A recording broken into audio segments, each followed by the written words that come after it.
Cording's a wonderful edge. It's a little bit more substantial. It has a nice bounce, and it almost has like this ripple effect that it can do on the veil, and you'll see that in a little bit. And there's also, I mean, there's all different sizes and shapes, but there are also cordings that are flatter and have little ridges for you to sew in. We're not going to do that edge today. We're going to do the more complicated one, which is the cording edge. And I'll show you how to do that at the machine in just a little bit. So let's get over to the sewing machine and get this ball rolling. I'm at my machine and I'm going to show you the different cording options. Here I have a thicker one. It's 2 mm, and I love the body on this. Isn't that great? It's so beautiful, and that's what your edge is going to do. It's going to have that nice body to it. And then here's a thinner one, much thinner, rounded still. It's not going to have as much body, but it still has that rounded feel to the edge, which is lovely. And then I had mentioned the cording that has a little ditch in it. And if you look at this, you have that little ditch, and you can just sew right in that ditch, which is super easy. And keep in mind, there are different foots that you can purchase. I haven't. You can. That would just feed your little cording right through, and it's super easy, and you can do like a pearl edge and whatnot. I've never done it. I've just done it the old-fashioned way, and that's the way I'm going to teach you.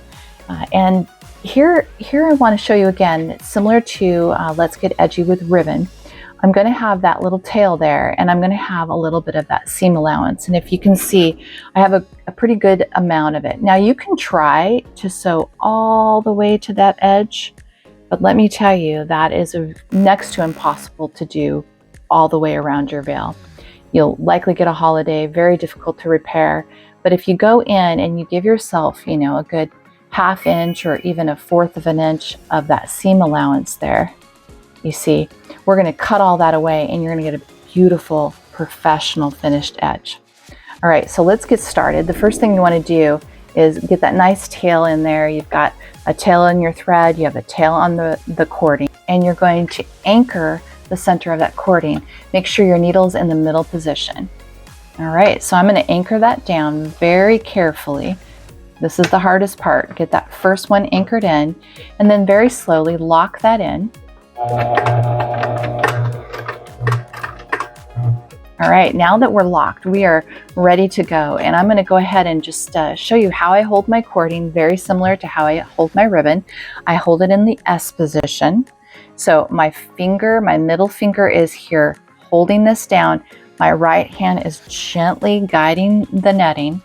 And I'm just going to slowly, very slowly go through this whole process. And it starts very slow at the beginning. And you just keep on going, keep adjusting your netting. And when I'm holding it here, I'm not pulling.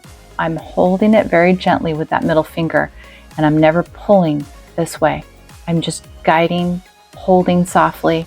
And I'm just gently putting my finger down here as I go along. And when you're doing veil making, it's a very loving process. If you think about it, everything is slow and methodical.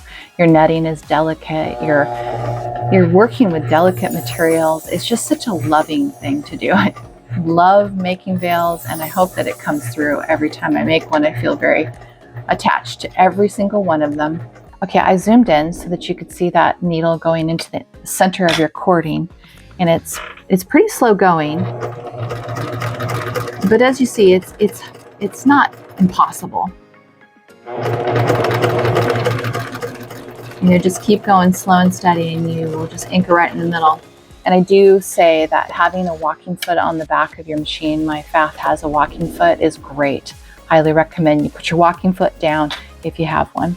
All right, well, I'm going to keep going. All right, I wanted to stop because I want to show you I have a slip stitch. And so what we have to do with a slip stitch, it's not difficult, but what we're going to do is you're going to pull this off. And as you can see right here, that it went off. And this can happen. And so what you're going to do is you're going to pull this thread just like you would if you had stopped the whole process. You're going to cut it right there. You're going to come in and you're going to slip out the stitches to the point where you slipped off. So you're going to get in there and just kind of get all those stitches out very carefully. Don't want to hurt the cording because it can fray. Just keep working on it, being a little cantankerous. All right, almost got it. There we go. And then this loop here. And so what you're going to do is you're going to cut where you just took that off, take it all the way back down. You're going to take that back one, do the same. Just pull that one through. You can't see it. You're going to get your tail and you're going to go ahead and come back into that spot. And you're going to go a little further back because you're going to have to lock your stitch again. And you're going to go and lock your stitch and start the process again. That's how you repair that. It happens, especially when you start daydreaming. Don't do the daydreaming thing. Trust me, it happens. It's mesmerizing. Cording is mesmerizing. All right, we'll just keep sewing.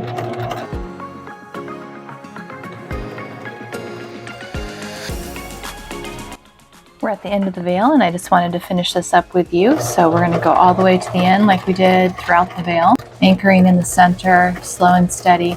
And as you come to the end, you wanna be just really careful towards the end. Sometimes you can feel a little anxious, you wanna get it done. And so you just go a little faster than you should. And that's not the time to do it. All right, so here we are at the end of the veil. Looking good. Slow, slow, slow, slow. And at the end, we're going to anchor it real good.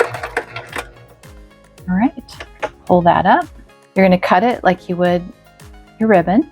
And, oh, I just love all this over here. It just makes me so happy. Look at that. Oh, it's so pretty. Isn't that great? See that rounded edge? Oh, so lovely. It's firm and yet delicate. It's got this kind of wavy look to it. All right, so we're gonna go over to the table and I'm gonna cut off this seam allowance right there. And it's gonna be similar how we did to the ribbon. And I will show you all of that here in a moment. All right, we're at the table and I'm gonna show you how we're gonna take and cut the selvage. Similar to how you did with the ribbon, you're going to hold the netting in your hand, the veil that's done, with your fingers like this, okay? And you're going to take your scissors and you're going to very carefully butt up against the cording using this finger right here as a base, similar to the ribbon, almost exactly like the ribbon. You're going in and you're just going to cut that little piece off. You want to get as close as you can to it. And you can go back in like you did with the ribbon and catch any holidays that you missed. But it's just a very slow going process. Again, this is a great time to call a friend. Excellent time to chit chat with somebody. It's mindless. Do some music and off we go. So we're just going to keep going around until it's completely finished. And what's nice with the cording rather than the ribbon is as I'm going along, this is a pretty substantial base as well. You don't want to cut the cording if you do nick it. It's similar to how you repair your ribbon. You just take your glue and you just dab a little bit of glue on there and then you just kind of go like that. And if I do nick it, I'll show you how to do it, but it's super simple, just like you repair your ribbon. All right, well, I'm going to keep going. I'll meet you at the other end. Lots more to cut. Just keep holding it. Keep using your finger as your base, taking your time. There's no hurry. Okay, so the reason that I cut this against something black is I can see what I'm doing. If I put this up against something white, like my white table, you're not going to see it. So this is a great way to see. Use blue jeans on your lap or a black cloth. And that just is going to help you see as you go. Just a little quick tip. I'll meet you at the other end. I'm back at my table and as you can see, the edge is done and it's just so pretty. Look at that. One of my most requested edges, cording edges. And you can see why. It just creates this structure around your veil and it's absolutely stunning on a two-tier. I think I might do a tutorial on that. It's just so pretty. A two-tier with the cording edge, lovely. All right, so what you're gonna do now is you're gonna kind of run through it and just make sure you didn't get any holidays. And if you did, you can just come and trim it. If you see something like that, that's not too bad. I mean, you're gonna have some netting poking through.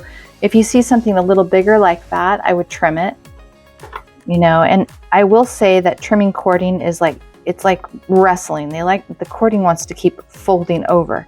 So just hold the cording like in a pinch like that, and then go like this, real careful like. Easy to get holidays on a cording because it's constantly turning when you're doing it. It's like you're wrestling the circle, but you just keep holding it, keep trimming it. So just so that it looks clean and finished, especially if you're going to be selling your veils, you want these to look amazing, right? You want them to look like they're a finished professional veil. All right, so I'll see you back over the table and we'll finish up this whole tutorial. All right, that's it, we're finished. The cording edge is on, it looks amazing. We cut all the salvage off, so it's professionally done. And as you can see, the edge is so bouncy, right? It's got body, it's got tooth to it, you know, it's got a little bit of substance there. And it's just such a great finish for elbow lengths and fingertip. It looks great with 2 tiers. You can just have a lot of fun, and I look forward to hearing what you come up with. And they also have cording in silver and gold and other colors. So what is your favorite color for an edge? What's your favorite finish for edge? Put it into the comments. I want to hear about it. And I would love to see photos as well when you're finished with your project. I would love that very much.